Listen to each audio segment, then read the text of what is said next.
As we approach the halfway mark of this NHL season, the question still remains, what is the New York Islanders' identity this year? We're going to discuss that. We've got the latest on the World Juniors and a full preview of tonight's game against the Avalanche. All that and more on today's Locked On Islanders podcast. Your Locked On Islanders, your daily podcast on the New York Islanders. Part of the Locked On Podcast Network, your team every day.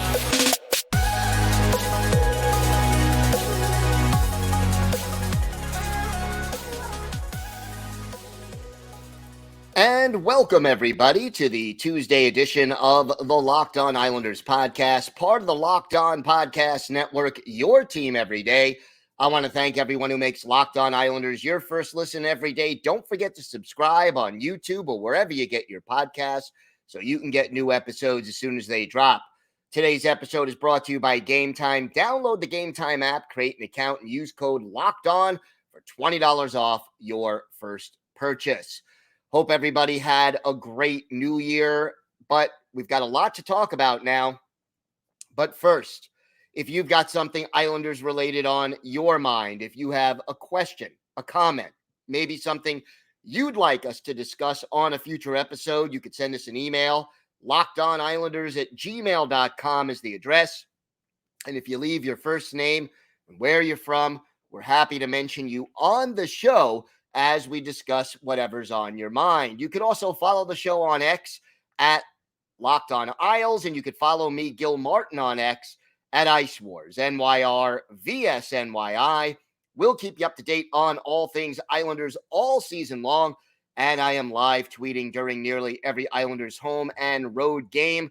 So join me for some instant insight and analysis, and it's great to talk Islanders hockey with you, game time or anytime. So here we are. We were on the 2024 part of the 2023-2024 season. Not hard to believe that we're this far in, and the Islanders have played 36 games out of 82. So in 5 more games, we will actually be at the exact halfway mark of this season. And again, right now, Carolina has 1 more point than the Islanders, but the Islanders have a game in hand. Philadelphia is even with the Islanders in both games and points. Washington is 3 points behind the Islanders with 2 games in hand. New Jersey is 3 points behind the Islanders with 1 game in hand. And Pittsburgh is 3 points behind the Islanders with 1 game in hand. In other words, 4 points separate second place and home ice advantage in the first round of the playoffs from 7th place, which is you're not in the playoffs, you're going home. Again, this is tight. And I guess the question is right now, where do the Islanders fall as far as their identity is concerned? Under Barry Trotz, it was easy to understand the Islanders' identity. They were difficult to play against, conservative, defense first, everybody back checks, everybody has to be in the exact position that you need them to be in to make the system work. And you forecheck aggressively and then try to force turnovers and capitalize on other teams' mistakes, and you rely on your goalies to bail you out when you make mistakes. That had been, for the time that Barry Trotz was here, the Islanders' formula. And while it didn't earn them a lot of fans around the league, it got them to 2 conference championships, 2 conference finals. It got them to the playoffs in 4 of the last 5 years. Now, last year, Lane Lambert takes over early in the season, wants the team to be a little more offensive-minded. That has mixed results. And then when Matthew Barzal gets hurt, basically Lambert goes back to more of a Barry Trotz-style system. That worked better. They go on the late season run, and they are able to make the playoffs where they are eliminated in the first round by the Carolina Hurricanes. But this year, this team is not the same. Last year, the Islanders were a top 5 team in the league in goals against, but they were 22nd in the league in goals for. The power play was brutal. They were 30th out of 32 teams. The penalty kill was top 10, 9th in the league. This year, the Islanders are 19th in the league right now in goals scored, 19th in goals against. Their goals differential, by the way, is -7. Their power play is 11th in the league. The penalty kill, 29th.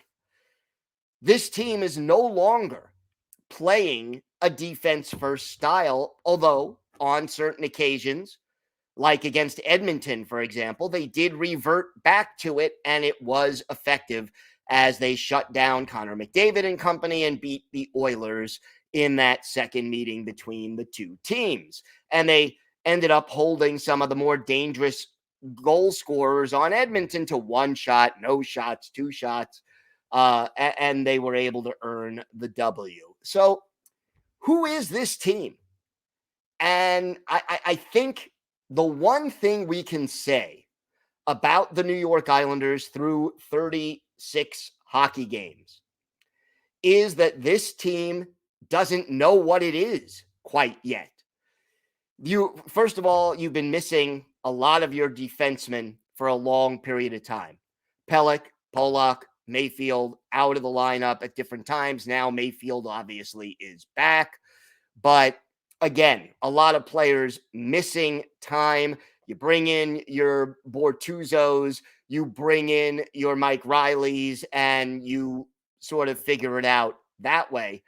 Well, again, this is one of those situations where this team is definitely not defense first anymore on a regular basis, but I wouldn't call them a high-flying, run and gun kind of team because, quite honestly, even though right now the Islanders have 2 players who have a point a game or better in Matthew Barzal and Bo Horvat, and Noah Dobson is 1 point below a point a game, this team does not have a sniper, does not have a goal scorer who puts fear in the hearts of the opposition. They are not the kind of team that is going to beat you 7-5 on a regular basis. Okay.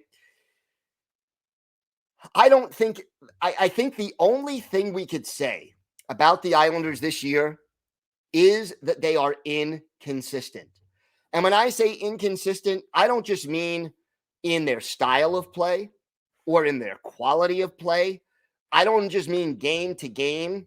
Sometimes it's period to period and shift to shift, where the Islanders 1 minute look like they could beat, the greatest team ever assembled. And the next minute they look like they can't beat the worst team in hockey. And I think that inconsistency has to be solved in order for this team to take that next step. Look, right now, as we said, 4 points separate second place from 7th place. If you want to be second or third or fourth or even a wild card and finish 5th in the division, you need to be more consistent. And this is a veteran team. And whether it's Lane Lambert or whether it's Anders Lee, the captain, or Bo Horvat, or whoever it is in this lineup who would be considered a leader, you have to figure out what this team does best and then do it consistently so you create an identity. Because right now, the only identity this team has is inconsistency. And that is not a recipe for making the playoffs. And if you do make the playoffs, it is not a recipe for long-term playoff success. Do the Islanders have a sniper or an elite goal scorer on their roster? No. Do they have 2 guys, maybe 3, who are capable of scoring 30 in a season? Yes. Do they have an offensive defenseman who is among the better offensive defensemen in the league? Yes. Do they have one of the league's best goalies? Yes. But They don't have an identity. And I think the time has come for Lane Lambert, who's been the coach now for almost a year and a half, the head coach, and for this team to figure out who they are, what they do, and how they can best consistently win hockey games, because you need to have an identity and execute that identity consistently to win. All right, we have got a lot more to discuss on today's show. We will have an update on the World Juniors and how the Islanders' 2 prospects are doing there. We have a little bit more on why that Pierre Engvall was a healthy scratch for the game on New Year's Eve.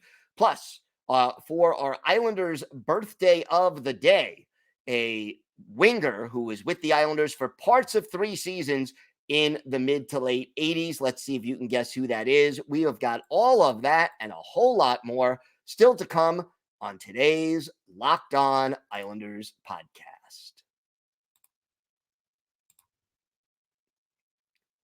Today's episode is brought to you by Gametime. You shouldn't have to worry when you're buying tickets for your next big event. Well, Gametime is the fast and easy way to buy tickets for all the sports, music, comedy, and theater events near you. They've got killer last-minute deals, all-in prices, and their best price guarantee, so Gametime takes the guesswork out of buying tickets. My favorite feature on Gametime is that you can go on the app and see the view from your seat before you buy, so you know exactly what to expect when you arrive. And Gametime has deals on tickets right up to the start of the event, and even an hour after it starts, it is the place to find last-minute seats. So take the guesswork out of buying tickets with Gametime. Download the Gametime app, create an account, and use code LOCKEDON for $20 off your first purchase. Terms apply. Again, create an account and redeem code LOCKEDON for $20 off. Download Gametime today. Last-minute tickets, lowest prices guaranteed.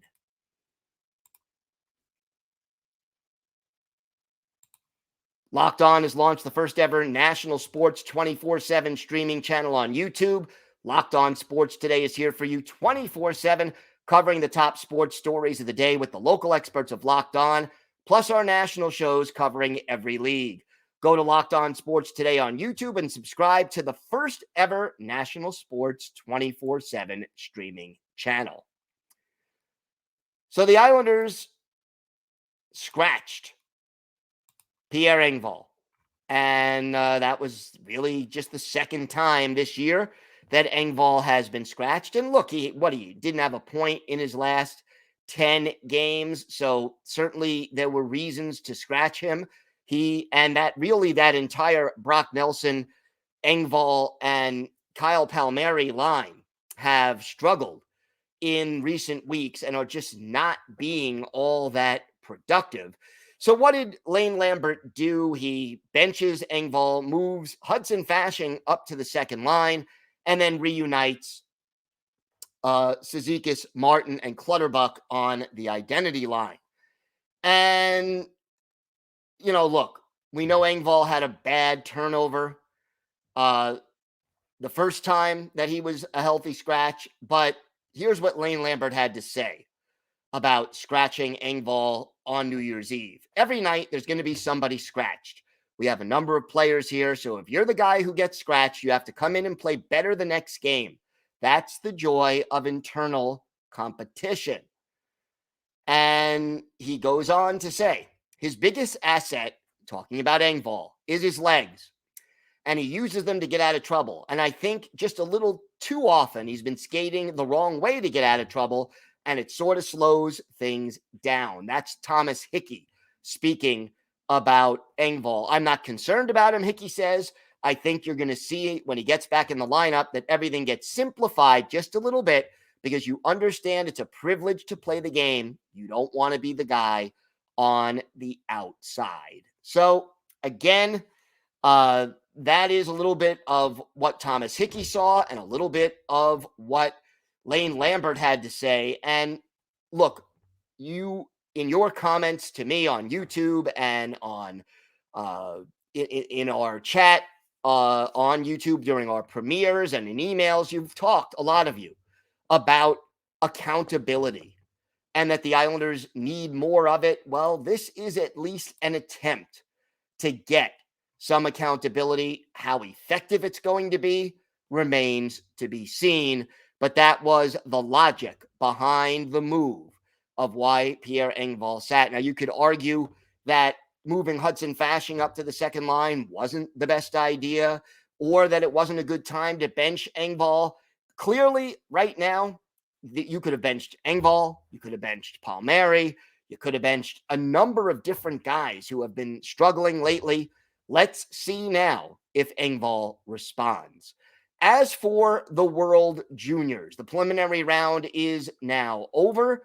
And the Islanders, as you know, everydayers, last week we talked about Quinn, Finley, and Danny Nelson, both on Team USA. And Finley and Nelson both playing as line mates on the fourth line. Finley averaging just a hair under 13 minutes of ice time per game. And he has a goal and an assist in this preliminary round. Basically has also killed penalties, which has been a nice addition to his game. And he has been fairly aggressive on the forecheck as well. So 1 goal, 1 assist, both of them coming in the win over Switzerland. And that was what Finley has done. Meanwhile, Danny Nelson, also on the fourth line, did not score a goal, but he did have some chances. And the encouraging thing again for Danny Nelson is he's going into the dirty areas. And that's what you expect from your fourth line guys.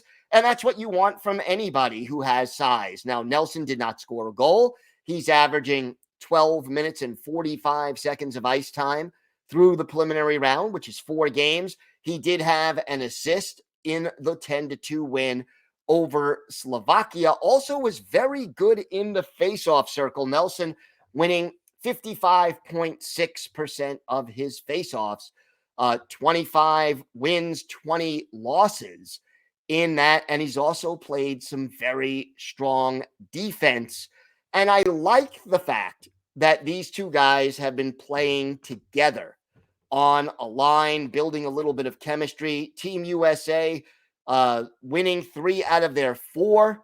The quarterfinals will start later today, and we'll keep you up to date on how the Islanders duo of Nelson and Finley does for the rest of the tournament, as long as Team USA remains in it. So again, for the Islanders, valuable experience for Danny Nelson and Quinn Finley as they continue to compete in the World Juniors for Team USA. And let's hope that Team USA can advance beyond the quarterfinals later today.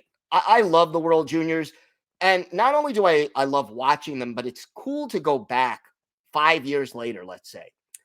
And when you may not have been that familiar with a lot of the players when you're watching the World Juniors, because they are prospects still, 5 years later, most of the guys are people you know and know well, because a lot of them end up being really good players in this league. So if you have some time and want to catch up on Finley and Nelson and check them out, they are playing in the World Juniors later today for Team USA.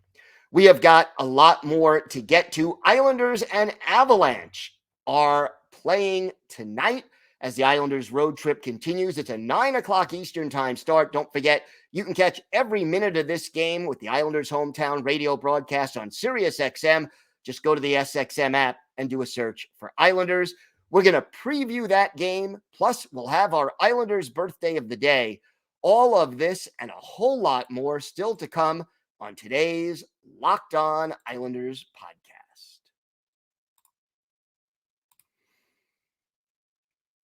Today's episode is brought to you by your friends at FanDuel. The NFL regular season is wrapping up, but there's still time to get in on the action with FanDuel, America's #1 sportsbook. Right now, new customers get $150 in bonus bets guaranteed when you place a $5 bet. That's $150 in bonus bets, win or lose. The app is so easy to use, and there are so many different ways to bet, like live same-game parlays. You could find bets in the new Explore tab, and you can make a parlay in the Parlay Hub. That's the best way to find popular parlays and a whole lot more. And look, you can use the FanDuel for NFL, college football, bowl season just about wrapping up, college basketball, NBA, and yeah, your knowledge of the Islanders can come in handy on FanDuel. Check out the latest odds. Visit FanDuel.com/lockedon and make your first bet a layup. FanDuel, official partner of the NFL. Locked On has launched the first ever national sports 24/7 streaming channel on YouTube. Locked On Sports Today is here for you 24/7, covering the top sports stories of the day with the local experts of Locked On, plus our national shows covering every league. Go to Locked On Sports Today on YouTube and subscribe to the first ever national sports 24/7 streaming channel. Islanders in Denver to take on the Avalanche tonight, 9 o'clock. Again, you could hear every moment of this game with the Islanders' hometown radio broadcast on SiriusXM. Go to the SXM app and do a search for Islanders. This is not an easy opponent right now. The Colorado Avalanche have won 4 of their last 5, and they remain in the fight for first place. 3 points separating the Avs, the Winnipeg Jets, and the Dallas Stars in the Central Division, with the Avalanche as of right now in first place, but by 1 point, but they've played 2 more games than Winnipeg and Dallas. Goals, well, they score a lot of them. They're second in the league in that category, 13th in goals against. The power play and penalty kill are both top 10. Power play 8th, penalty kill 7th. And a very familiar face is the starting goalie, and that's Alexander Georgiev, the former Ranger. He is 19-8-2 on the year, a 286 goals against and an 899 save percentage. Ivan Prosvetov is the backup. He is 4-3-1 with a 284 goals against and a 906 save percentage. So many familiar names, dangerous players on this team. Nathan MacKinnon, Mikko Rantanen, Cale Makar, former Islander Devon Taves, Jonathan Drouin, the Valerie Nichushkin. We know how dangerous they are. McKinnon and Rantanen tied with 19 goals for the team lead. Nichushkin has 17. McKinnon, right now, how dangerous is he? 58 points in 37 games. He is on pace for a better than 40-goal season as of right now, and the Islanders can't mess around with this very dangerous group. The line combinations: Nathan MacKinnon centers Jonathan Drouin and Mikko Rantanen on the top line. Ryan Johansson and centers Miles Wood and Valerie Nichushkin on the second line.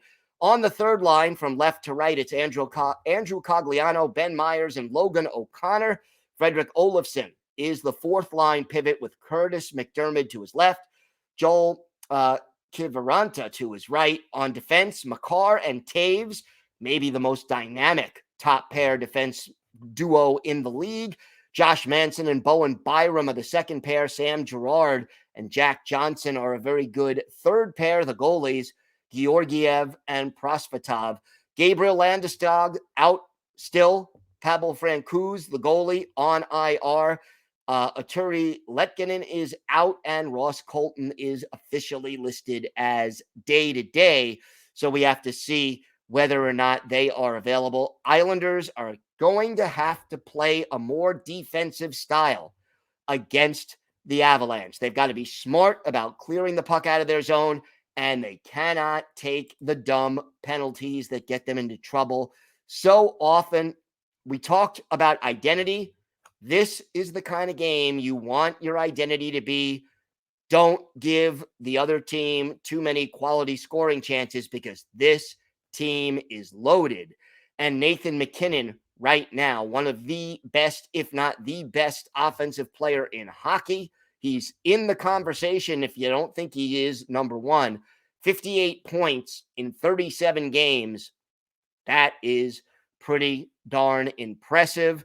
And we'll see if the Islanders can slow him down. Time now for our Islanders birthday of the day. And today is the 61st birthday of former Islanders winger Neil Coulter, the Toronto native drafted by the Islanders in the third round back in 1981. And he bounced around the Islanders minor league system until making his NHL debut in 1985-86 for the Islanders. Played with the Islanders for parts of 3 seasons, but never more than 16 games in any one of them. 5 goals, 10 points, 11 penalty minutes in 26 career NHL games. All of those with the Islanders. And we remember one of Coulter's better games as an Islander. November 2nd, 1985, a home game at the Old Barn, the Nassau Veterans Memorial Coliseum. The Washington Capitals are the visitors. Al Jensen, the Caps goalie. Billy Smith, the Hall of Famer, is the Islanders goalie. And in this one, Neil Coulter gets his second goal of the season, the second goal of his career.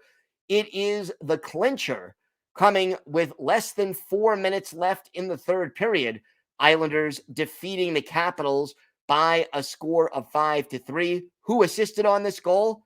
Hall of Famer Dennis Potvin, and it came a mere 29 seconds after Dwayne Sutter scored the game-winning goal for the Islanders. Final score again, Islanders 5 and the Capitals 3. For Neil Coulter, he was had the goal. He was a +1, and he had 2 shots on goal in this game for the New York Islanders. So Neil Coulter is our Islanders birthday of the day. I want to thank everybody for making Locked On Islanders your first listen every day. Everydayers, tomorrow on the show, we will have our key takeaways from this important game against the Colorado Avalanche, plus our weekly farm report. So make sure you join us for that. Until then, have a great day, everybody. Stay safe. And of course, let's go Islanders.